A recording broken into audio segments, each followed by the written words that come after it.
നമസ്തേ. ഭാഷാ കളരിയിലേക്ക് ഏവർക്കും സ്വാഗതം. ലോകമെമ്പാടുമുള്ള മലയാളത്തെ സ്നേഹിക്കുന്ന കേരളീയരുടെ മാതൃഭാഷയായ മലയാളത്തെ സ്നേഹിക്കുന്ന എല്ലാവർക്കും മാതൃഭാഷയിലൂടെ മാതൃവാത്സല്യം അല്ലെങ്കിൽ മാതൃവാത്സല്യത്തിലൂടെ മാതൃഭാഷ എങ്ങനെ പഠിക്കാം, എങ്ങനെ മാതൃഭാഷ പരിജ്ഞാനം ഉണ്ടാകും എന്നുള്ളതിനെ കുറിച്ചാണ് ഈ ഭാഷാ കളരിയിൽ നമ്മൾ ചേർക്കുന്ന വിഷയങ്ങൾ. 30 വർഷത്തെ അധ്യാപന പരിചയത്തിൻ്റെ പേരിൽ ഒരു 1ാം ക്ലാസ്സിലെ ടീച്ചർ എന്ന നിലയിൽ ആ കുട്ടികളുടെ നിലവാരത്തിനുള്ള കുട്ടിക്കവിതകൾ, അത് പാരഡി ആയിക്കോട്ടെ, സംഖ്യാഗാനങ്ങളായിക്കോട്ടെ, ഇനി ആംഗ്യപ്പാട്ടുകളായിക്കോട്ടെ, ഇതിലൂടെ മലയാള ഭാഷയിലേക്ക് എത്തിച്ചേരുക. കേരള സിലബസ് പഠിക്കുന്ന എല്ലാവർക്കും, കേരളത്തിലെ സർക്കാർ സ്കൂളുകളിലും അംഗനവാടികളിലും നഴ്സറികളിലും എല്ലാം പരിചയമായ കുട്ടിക്കവിതകളാണ് ഇന്നിവിടെ ഞാൻ അവതരിപ്പിക്കുന്നത്. അതിനുശേഷം നമുക്ക് നാമങ്ങൾ എന്തിനാണ്, പ്രാർത്ഥനകൾ എന്താണ്, ഓരോ ദൈവങ്ങളെയും എങ്ങനെ പ്രാർത്ഥിക്കണം, അങ്ങനെയുള്ള കാര്യങ്ങളിലേക്ക് കടന്ന് ഭാഷാ പരിജ്ഞാനം ഉണ്ടാകണം എന്നുള്ള ഒരു ലക്ഷ്യബോധത്തോടെയാണ് ഞാൻ ഈ ചാനൽ തുടങ്ങുന്നത്. ഇത് ഭാഷാ കളരിയുടെ ആദ്യത്തെ എപ്പിസോഡാണ്. എല്ലാവരും ഈ ചാനൽ കണ്ട് എന്നെ പ്രോത്സാഹിപ്പിക്കുമെന്ന് ഞാൻ വിശ്വസിക്കുന്നു. എൻ്റെ ശ്രീദേവി അസ്ട്രോളജിക്കൽ ചാനലിനെ വളരെ പെട്ടെന്ന് ലക്ഷ്യത്തിലേക്ക് എത്തുവാൻ സഹായിച്ച ഓരോരുത്തരുടെയും വിലയേറിയ സബ്സ്ക്രിപ്ഷൻ ഈ ചാനലിനും ഉണ്ടാകുമെന്ന് ഞാൻ വിശ്വസിക്കുന്നു. ഭാഷാ കളരിയിലെ ആദ്യത്തെ ഒരു ചെറിയ കുട്ടികളുടെ ടീച്ചർ എന്ന നിലയ്ക്ക് ഒരു കുട്ടിപ്പാട്ടിലൂടെ തുടങ്ങുകയാണ്. അതൊരു മിഠായിയുടെ കുഞ്ഞിണ്ണി മാഷിയുടെ ഒരു കവിതയാണ്. കുഞ്ഞിണ്ണി മാഷിയുടെ ഒരു കവിത. കുട്ടികൾക്ക് മിഠായി വളരെ ഇഷ്ടമാണ്. അപ്പോൾ ഒരു മിഠായി പാട്ടായിക്കൊള്ളട്ടെ. ഹായ് ഠായി മിഠായി തിന്നുമ്പോൾ എന്തിഷ്ടായി, തിന്നു കഴിഞ്ഞു കഷ്ടായി. ഹായ് ഠായി മിഠായി തിന്നുമ്പോൾ എന്തിഷ്ടായി, തിന്നു കഴിഞ്ഞു കഷ്ടായി. ഇത് ഒരമ്മ കുട്ടിക്ക് പാടി കൊടുക്കുമ്പോൾ അവരുടെ സ്കൂളിലെ ടീച്ചർ കഴിഞ്ഞാൽ, അല്ലെങ്കിൽ അമ്മ കഴിഞ്ഞാൽ ടീച്ചർ, ടീച്ചർ കഴിഞ്ഞാൽ അമ്മ, ഒരമ്മ ഏത് രാജ്യത്തായിക്കൊള്ളട്ടെ തൻ്റെ കുട്ടിക്ക് ഈ പാട്ട് പാടിക്കൊടുക്കുമ്പോൾ അവരവരുടെ മാതൃഭാഷയിലൂടെ കുറച്ച് അറിവ് നേടാൻ കഴിയും. ഇതുപോലെ വേറെ ഒരു സംഖ്യാഗാനം, ഒരു ചെറിയ അമ്മയും കുഞ്ഞും തമ്മിലുള്ള ഒരു സംഖ്യാഗാനം, അല്ലെങ്കിൽ 2 കൂട്ടുകാർ തമ്മിലുള്ള ഒരു സംഖ്യാഗാനം. നെല്ലിക്ക വേണോ ചങ്ങാതി, നെല്ലിക്ക വേണം ചങ്ങാതി, എത്ര വേണം ചങ്ങാതി, 4 വേണം ചങ്ങാതി, 1 2 3 4 നെല്ലിക്ക ഇതാ ചങ്ങാതി. നെല്ലിക്ക വേണോ ചങ്ങാതി, നെല്ലിക്ക വേണം ചങ്ങാതി, എത്ര വേണം ചങ്ങാതി, 4 വേണം ചങ്ങാതി, 1 2 3 4 നെല്ലിക്ക ഇതാ ചങ്ങാതി. ആദ്യം എണ്ണം പഠിപ്പിക്കുമ്പോൾ കുട്ടികൾക്ക് പാടിക്കൊടുക്കാവുന്ന ഒരു ചെറിയ സംഖ്യാഗാനം. ഇനി ഭക്ഷണം കഴിക്കാൻ കുട്ടികൾക്ക് മടിയുണ്ടെങ്കിൽ ഒരു ചെറിയ പുട്ടിൻ്റെ പാട്ടൊന്ന് നമുക്ക് പാടിയാലോ? അതൊരു പാരടിപ്പാട്ടാണ്. എന്തായാലും കേട്ടിട്ടുള്ളവർ ക്ഷമിക്കുക. എന്തായാലും നമുക്ക് കുട്ടികൾക്ക് വേണ്ടിയിട്ട് ഇതൊന്ന് പാടി നോക്കാം. എന്താണെന്നറിയില്ല, എന്തുകൊണ്ടെന്നറിയില്ല, ആവി വന്നില്ല, പുട്ടിനാവി വന്നില്ല. എന്താണെന്നറിയില്ല, എന്തുകൊണ്ടെന്നറിയില്ല, ആവി വന്നില്ല, പുട്ടിനാവി വന്നില്ല. പുട്ടിനാവി വന്നില്ല എന്ന് പറഞ്ഞ് നമുക്ക് ഉപേക്ഷിക്കാൻ പറ്റും? എന്നോട് കളിക്കല്ലേ ഉണക്കപ്പുട്ടേ, എന്നോട് കളിക്കല്ലേ ഉണക്കപ്പുട്ടേ, നിന്നെ ഞാൻ പപ്പടവും പഴവും കൂട്ടി ഒരു പിടി പിടിക്കും. എന്നോട് കളിക്കല്ലേ ഉണക്കപ്പുട്ടേ, പപ്പടവും പഴവും കൂട്ടി നിന്നെ ഞാനകത്താക്കും.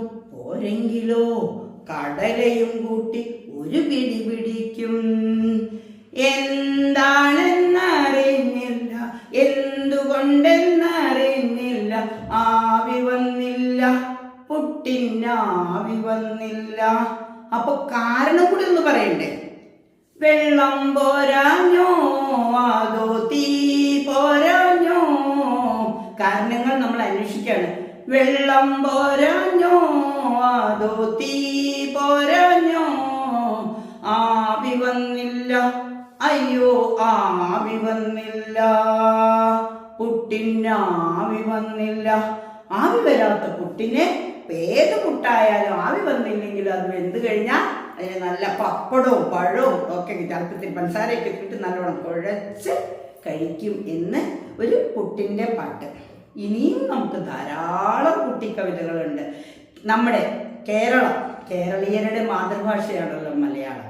അപ്പൊ കേരളത്തിനെ കുറിച്ച് ഒരു പാരഡിയാണ് കേട്ടോ, മറ്റൊന്നും വിചാരിക്കേണ്ട. കേരളം കേരളം കേരളം മനോഹരം, കേരളം കേരളം കേരളം മനോഹരം. ഈ മനോഹരമായ കേരളത്തിൽ എന്തൊക്കെയുണ്ട്? തൊണ്ടുതല്ലി ചകിരിയാക്കി കയറുണ്ടാക്കും കേരളം. കേരളത്തിലെ ഒരു ജില്ലയില് തേങ്ങ പൊതിച്ച തൊണ്ടുതല്ലി ചകിരിയാക്കി കയറുണ്ടാക്കും കേരളം. പടവലഞ്ഞ കല്ലുകെട്ടി വളവു തീർക്കും കേരളം. പടവലങ്ങയുടെ അടിയിൽ ഒരു കല്ല് കെട്ടി തീർത്താൽ ആ പടവല ഇങ്ങനെ നീണ്ടു വളരും. അതും നമ്മുടെ കേരളീയരുടെ ഇതാണ്. പിന്നെയോ അരിയിടിച്ച് പൊടി വറുത്ത് പുട്ട് ചുടും കേരളം. കേരളത്തിലുള്ളവര് അരിയിടിച്ച് പൊടി വറുത്ത് പുട്ട് ചുടും കേരളം. ഉഴുന്നരച്ച് തുളയുണ്ടാക്കി വട ചുടുന്ന കേരളം. അങ്ങനെ മനോഹരമായ കേരളത്തിൽ ഓരോരുത്തരും എന്തെല്ലാം തൊഴിലുകൾ ചെയ്ത് ഓരോരോ കാര്യങ്ങൾ, ഉൽപ്പന്നങ്ങൾ ഉൽപ്പാദിപ്പിക്കുന്നു. ഇത് കേരളത്തിലെ ജനങ്ങൾ ചെയ്യുന്ന ഒരു ജോലിയെ അടിസ്ഥാനപ്പെടുത്തിയിട്ടുള്ള ഒരു പാരഡി ഗാനമാണ്. ഇനി ഒന്നും കൂടി നമുക്ക് നെല്ലിക്കയുടെ ഒക്കെ കഥ പറഞ്ഞല്ലോ. ഇനി നമുക്ക് പത്തിരി എല്ലാവർക്കും ഭയങ്കര ഇഷ്ടമല്ലേ? 10 പത്തിരി ചുട്ടുമ്മ, ഉമ്മച്ചി 10 പത്തിരി ചുട്ടമ്മ, 1 2 3 4 5 എന്നിങ്ങനെ ഞാനെണ്ണി. 1 2 3 4 5 എന്നിങ്ങനെ ഞാനെണ്ണി. 6 7 8 9 10 തിന്നു പൂച്ചമ്മ.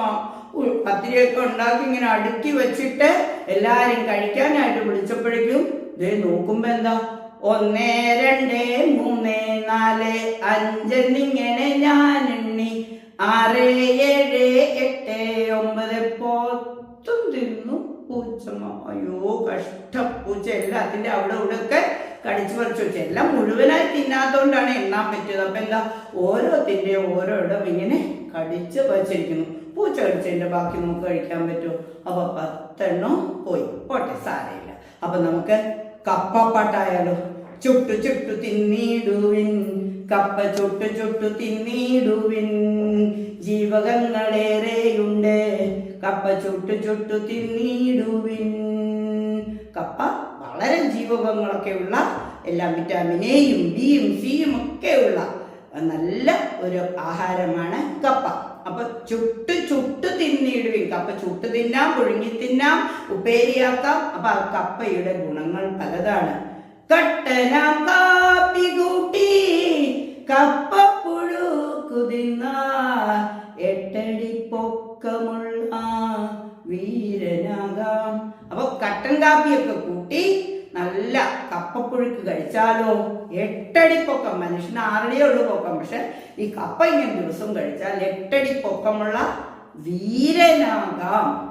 ഇങ്ങനെ ചെറിയ ചെറിയ കവിതകളിലൂടെ നമുക്ക് നമ്മളുടെ ആദ്യ എപ്പിസോഡിൽ നമുക്കിങ്ങനെ ഒരു സൗഹൃദത്തിലേക്ക് വരാം. ഇത് കുട്ടികൾക്ക് വേണ്ടിയിട്ട് മാത്രമുള്ള ഒരു എപ്പിസോഡാണ്. അമ്മയും കുഞ്ഞും തമ്മിൽ ഇങ്ങനെ ഒരു സൗഹൃദത്തിൽ വരാൻ വേണ്ടിയിട്ടുള്ള കുട്ടിപ്പാട്ടുകളാണ്. ഇതുപോലെ ഒരുപാട് പാട്ടുകളുണ്ട്. അതിലേക്ക് ഇപ്പൊ കടക്കുന്നില്ല. ഇനി നമ്മൾ ലക്ഷ്യസ്ഥാനത്തേക്ക് എത്തുക എന്ന് പറഞ്ഞാൽ മാതൃഭാഷ പഠിക്കുന്ന ഏതൊരാളും ചിന്തിക്കുന്നത് മാതൃഭാഷയിലാണ്. പെറ്റമ്മയുടെ അമ്മിഞ്ഞ പാലിനെ പോലെ തന്നെ മഹത്വമുള്ള ആ മാതൃഭാഷയിൽ ചിന്തിക്കാനും അതുപോലെ തന്നെ നമ്മളുടെ ഭാഷയിലെ വിശുദ്ധ ഗ്രന്ഥങ്ങളെല്ലാം വേദങ്ങളും ഇതിഹാസങ്ങളും പുരാണങ്ങളും ഒക്കെ അറിയുന്നതിനും നാമം ജപിക്കുന്നതിനും പ്രാർത്ഥനയുടെ ഫലം അറിയുന്നതിനും ആഴ്ചകളും തിഥികളും വർഷവും എല്ലാം മനസ്സിലാക്കുന്നതിനും മാതൃഭാഷ അറിഞ്ഞിരിക്കുന്നത് നല്ലതാണ്. എല്ലാ ഭാഷകൾക്കും വളരെ പ്രാധാന്യമുണ്ട്. മലയാള ഭാഷ ഓരോ മലയാളിയുടെയും സ്വന്തമാണ്.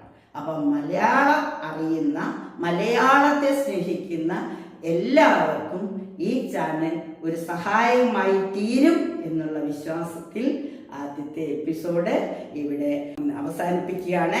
നിങ്ങളുടെ വിലയേറിയ കമൻറ്റുകൾ എന്ത് തന്നെയായാലും ഈ ചാനലിലൂടെ എന്താണ് നിങ്ങൾ പ്രതീക്ഷിക്കുന്നതെന്ന് അറിയിക്കണം. ഞാൻ നാമജപത്തിൻ്റെ പ്രാധാന്യത്തിലേക്ക്, ഇതിഹാസങ്ങളും പുരാണങ്ങളും ദേവി മഹാത്മ്യമൊക്കെ മലയാളത്തിലൂടെ എങ്ങനെ നമുക്ക് ഓരോരുത്തർക്കും പ്രാപ്തമാക്കാം എന്നുള്ളതിലേക്ക് വരുന്ന ഒരു ഫസ്റ്റ് സ്റ്റെപ്പാണിത്.